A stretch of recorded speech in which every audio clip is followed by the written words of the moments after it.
Assalamualaikum warahmatullahi wabarakatuh. Perkenalkan, nama saya Wulandari. Saya dari Prodi Pendidikan Agama Islam kelas A1 semester 1. Di sini saya akan menceritakan kisah Nabi Daud alaihi salam. Ada suatu hadis yang berkisah tentang wafatnya hamba soleh dan Nabi terpilih, yaitu Nabi Daud alaihi salam. Beliau juga seorang raja agung dan pemimpin yang ditaati. Malaikat maut masuk ke rumahnya tanpa izinnya. Dia menunggu Nabi Daud yang pulang dari bepergiannya. Dia mencabut nyawanya tanpa didahului penyakit yang menimpanya, tanpa musibah yang turun kepadanya. Ini mengandung koreksi terhadap berita tentangnya dalam Taurat dan pembebasan untuknya dari klaim para penulis Taurat bahwa orang-orang dekat dengan Nabi Daud membawa gadis cantik. Pada waktu Nabi Daud sakit, lalu wanita itu tidur di pangkuannya untuk memperoleh kehangatan. Imam Ahmad meriwayatkan dari Abu Hurairah bahwa Rasulullah Shallallahu Alaihi Wasallam bersabda, Nabi Daud memiliki kecemburuan yang besar. Jika dia pergi, pintu-pintu rumahnya dikunci. Tidak seorang pun yang datang kepada keluarganya sampai dia pulang. Suatu hari dia keluar dan rumahnya dikunci. Maka datanglah istrinya untuk meneliti rumah.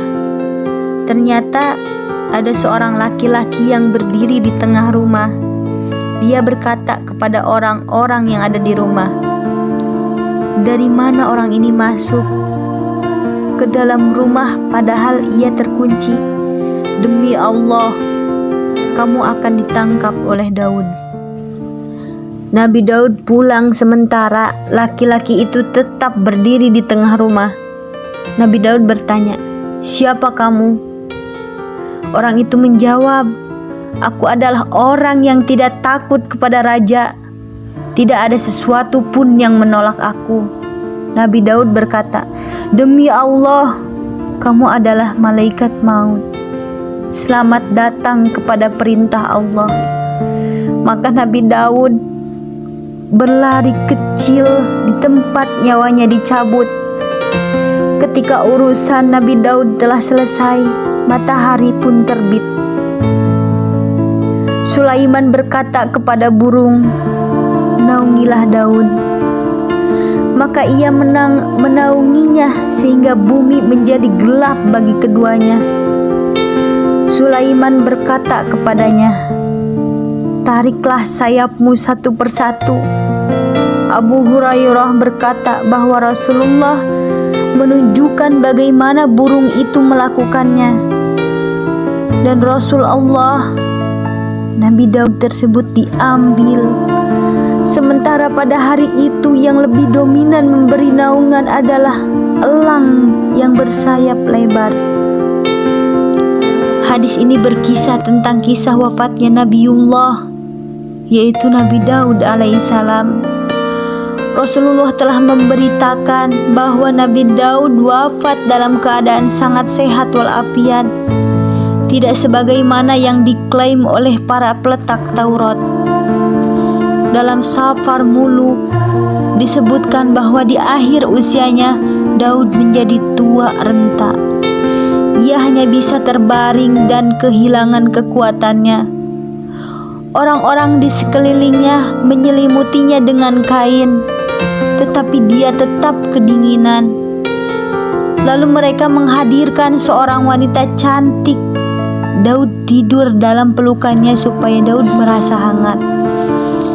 Dan para penulis Taurat menyebutkan wasiat-wasiat Daud kepada anaknya Sulaiman, sementara dia dalam keadaan hampir mati. Hadis ini mengoreksi berita wafatnya Daud yang mereka sebutkan di dalam kitab mereka. Sebelum wafat, Daud tidak sakit. Dia tidak memerlukan seorang wanita cantik untuk mendapatkan kehangatan. Aku tidak mengerti mengapa orang-orang yang menyelewengkan Taurat begitu semangat mengotori dan menodai sejarah hidup para nabi. Sulaiman, menurut mereka, adalah tukang sihir penyembah berhala. Lut, menurut mereka, berbuat mesum dengan kedua anak perempuannya. Dan Daud, menurut mereka, hanya memperoleh kehangatan dari seorang wanita muda cantik yang tidur di dalam pelukannya sewaktu dia sedang sakit. Seolah-olah tidak ada caralah melawan kedinginan bagi Raja Agung ini kecuali cara itu. Daud tidak tua, tidak kehilangan kekuatannya, dan tidak sakit. Pada hari itu, Daud meninggalkan rumahnya sebagaimana yang dia lakukan setiap hari. Daud pemilik kecemburuan yang tinggi, oleh karena itu pintu-pintu rumahnya selalu dikunci setelah dia pergi. Maka tidak seorang pun yang masuk rumahnya setelah kepergiannya. Ketika Daud pergi pada hari itu, istrinya melihat dan memeriksa keadaan rumahnya. Istri Daud melihat seorang laki-laki yang berdiri tegak di tengah rumah. Istri Daud terheran-heran, bagaimana orang ini masuk, padahal rumahnya terkunci dengan rapat. Istri Daud bertanya kepada penghuni rumah dan pelayannya, bagaimana orang ini bisa masuk ke rumah? Dia takut terhadap kemarahan Daud jika dia memergoki ada seorang laki-laki di rumahnya. Daud pulang tidak lama setelah itu, sementara laki-laki itu tetap ada dalam keadaannya, semula tanpa rasa khawatir dan rasa takut. Biasanya, orang-orang akan takut jika bertemu dengan raja, lebih-lebih untuk memasuki rumah mereka. Siapa yang berani? Daud bertanya kepada laki-laki itu tentang dirinya. Dia menyebutkan jati dirinya yang langsung dikenali oleh Daud. Dia berkata, "Aku adalah orang yang tidak takut pada raja. Tidak ada yang menghalangiku." Maka Daud mengenal cirinya. Daud berkata, "Jadi kamu, demi Allah, adalah malaikat maut." Lalu Nabi Daud diambil nyawanya. Dia pun wafat. Nabi menyampaikan bahwa ketika Nabi Daud telah dimandikan, dikafani, dan disiapkan, matahari pun menyinarinya. Sulaiman memerintahkan burung agar memayungi dengan sayapnya. Maka jenazah Daud terpayungi, begitu pula para pengantarnya, sehingga matahari tidak berhasil menyusupkan sinarnya kepada para pengantar. Akibatnya, bumi menjadi gelap. Pada saat itu Sulaiman memerintahkan agar burung menarik sayapnya, dan Rasulullah menunjukkan dengan kedua tangannya bagaimana burung-burung itu menarik sayap-sayapnya.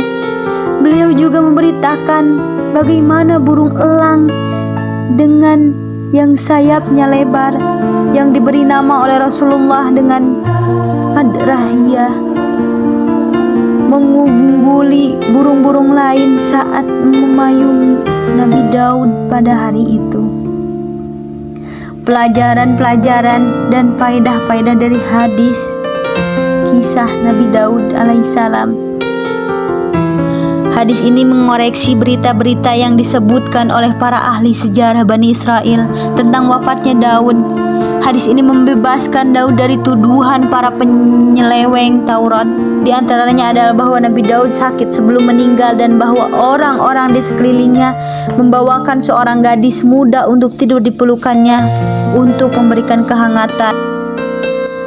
Malaikat mampu menjelma dalam bentuk manusia. Malaikat maut menjelma dalam bentuk seorang laki-laki yang bisa dilihat oleh Daud dan istrinya.